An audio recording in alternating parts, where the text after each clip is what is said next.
This is Dolany TV. Ladies and gentlemen, welcome back to another edition of Edmonton Oilers post-game reviews. Chinese food was excellent, thanks for asking. It was a great time. You know what, good third period there, chowing on some wonton soup, chowing on some fried rice. Now I got my main dish, my beef and broccoli, that I'm very much so looking forward to getting to post-game review right here, right now on the channel. So, why in any inevitability of Oilers hockey am I sitting here talking about Chinese food first thing off the top of the program instead of talking about the hockey game? Well, I'm going to go back to something that tended to happen once in a while last year. You know what? It happened a lot more last year than it has so far, right? Even Winnipeg was a rough game, but it was still an okay game. Chicago, rough game, but were we ever really out of it? We were riding high still, so technically no. This game against the Minnesota Wild, as you see on your screen, a 3-0 loss, a 30 shot on goal effort for Minnesota, 25 for the Oilers. This was, in essence, I mean, if you were in the live stream, you kind of saw what I was getting at. Is Tileman Tim, who has had me on his podcast before, ended up discussing the uphill battle, right? Both ways the ice was slanted uphill, and for many degrees this game, that was correct. The problem is, at what point in the game when it's sloped uphill both ways and the game just gets sloppy in the middle kind of deal? Not that the game was necessarily sloppy only in the middle or sloppy one way or the other. What I'm saying is, at what point does a hockey game, in professional hockey, once the score is kind of out of reach, which for the Oilers it was out of reach very quickly in that first period, become blah blah blah blah blah blah blah blah blah blah blah blah blah blah blah blah blah. And that's, guys, I was eating, so yes, I'm not paying full 100% attention. Am I going to tell you the full details of that third period? I saw the major pieces, the keys, the stuff at the end, yeah, sure. But at what point does a hockey game become blah blah blah? That's what I saw for pretty much the end of the first, the whole of the second, and the whole of the third. The Oilers were playing a blah blah blah. We're just playing hockey to get it in the completion column kind of game. And now that's probably a terrible characterization of this game, but I feel it's 100% the most truthful way I can characterize it right now. Is just a simple fact of it was just finish it. Just get the game over with, just whatever it is. And you know what? Okay, there's a couple of things here. Let's get to the goal scorers first, so as you know where I'm going with this. Is Eric Staal scored his first goal on a Matt Benning gap play. Terrible effort by Matt Benning to recognize what the situation in front of the net was.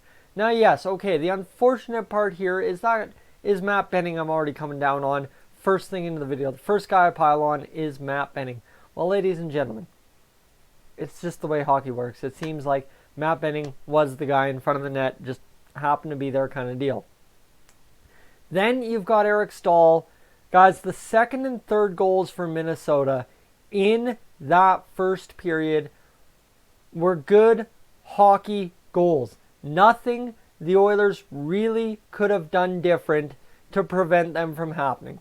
Good hockey goals. What I mean by that, Eric Staal's second goal of the game was a point shot from the blue line that got through. That's why I'm always harping on, you are shooting from the point, you have got to get the puck through. That's my big, always harp on it, because it is so important to do it. Then, well, Eric Staal, recognizing that the man to his rebound side is tied up in front of the net by the defenseman, leaving him a step and a chip away from a goal. That's exactly what he did. And I'm sorry, it's Eric Staal. Guys, should we expect anything less? Absolutely not. So it is what it is. Then Brad Hunt's power play goal. Argue what you want, the power play shouldn't have happened, blah, blah, blah, blah, blah, blah, blah. As the game was, well, ladies and gentlemen, the power play happened. You can't reverse the referee's call, although tonight we did see it. Carson Soucy went to the box accidentally for Luke Kunin, and the refs actually got it right, which is good to see. My boy Carson Soucy didn't deserve that penalty. If you watch the replay, he was nowhere near close to putting his stick on that puck to put it out of play. However, so Brad Hunt's point shot, scramble draw, puck winds up at the point for Brad Hunt, former ex-Oiler. Well, ladies and gentlemen, it is just the curse. It is just the way she goes.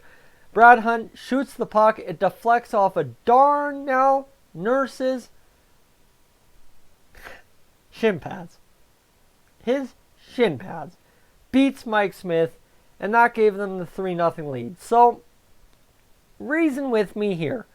As much as you can blame the Oilers, they did a terrible job. They let in 3 goals.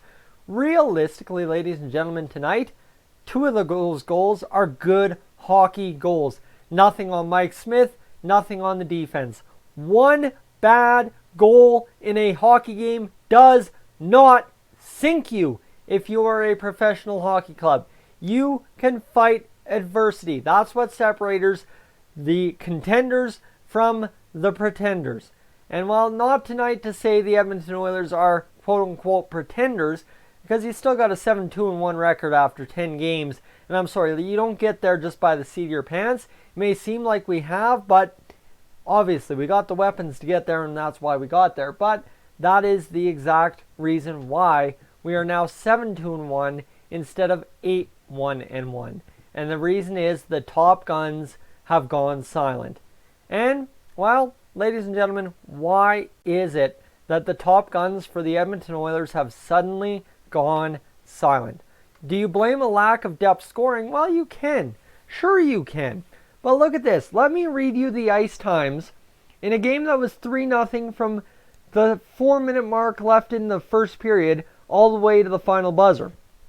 Riley Sheahan had 10 minutes and 21 seconds on the ice. Jujhar Khaira had 11 minutes and 55 seconds. Thomas Shirko had 11 minutes and 41 seconds. Marcus Granlund had 11 minutes and 59 seconds. Alex Chiasson had 10 minutes and 28 seconds. Josh Archibald had 12 minutes and 52 seconds. Well, that's your lower average ice time. Zach Kassian had 13-12. Who had the big ice time?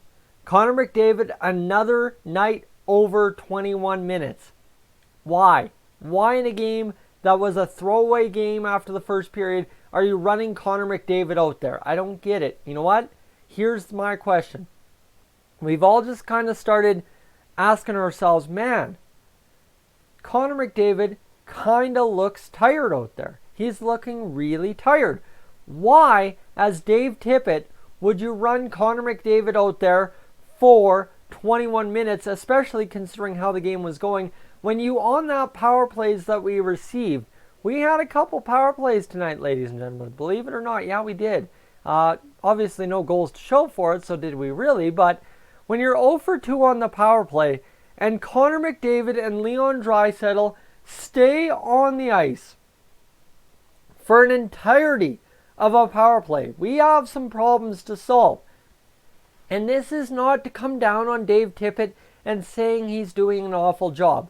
Dave Tippett is just fallen into the easy choice that is Draisaitl and McDavid, right? You've got 2 superstars, top pairing in the NHL realistically, and they can do magic. But the problem is they've gone silent. So with them going silent, you have to switch it up.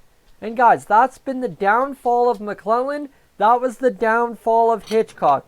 The refusal to stray away from running Connor McDavid and Leon Draisaitl all night. Tonight, I would have loved to see Connor McDavid and Leon Draisaitl play less minutes than 2 or 3 other guys. That would have been ideal for me. Because then you know, coming home Thursday against the Washington Capitals, Connor McDavid and Draisaitl are going to be motivated, they're going to be well rested, and they're going to be ready to roll. And that, you can't say that they were ready to roll into this game after the Winnipeg game. And then you run them out there 21 and some and 19 and some, again respectively, expecting different results than Winnipeg. It is madness to do so. So, for the Oilers, Ladies and gentlemen, we're 7-2-1. We've got 15 points. No matter what happened tonight, no team in the Pacific Division took first place from us. 15 points, 12 points in second. We're dandy. So, no panic, no bottom six scoring either. Well, what do? You go in, you rest up, and you try it again. Now, obviously, the line combos need to be different. Thursday night against the Washington Capitals, that starts with Jujhar Khaira on the second line with James Neal and Ryan Nugent-Hopkins.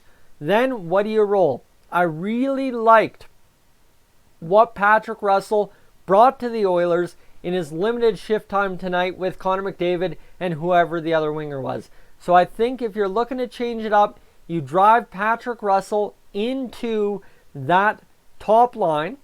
Okay, you know what? We all want Archibald. We all want different guys. Try Patrick Russell. Go off the board a little bit. Then get Sam Gagner into the lineup in place, not of Marcus Granlund, in place of Josh Archibald. Because, guys, realistically, we can talk about this team changing. This team was light years better in the first two games than realistically we have been for quite a few of these games since.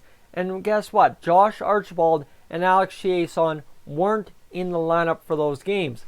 Chiasson's got a point. Archibald doesn't. Archibald's a penalty killer. Is what it is. We got other penalty killers. So, guys, let me know your thoughts in the comments section down below. Obviously, a lot to talk about tonight. I want to get back to my Chinese food. I've talked for 12 minutes. I'm going to let you guys have the night to yourselves. Guys, I'm Tyson. This is Stolany TV. I am up on out of here.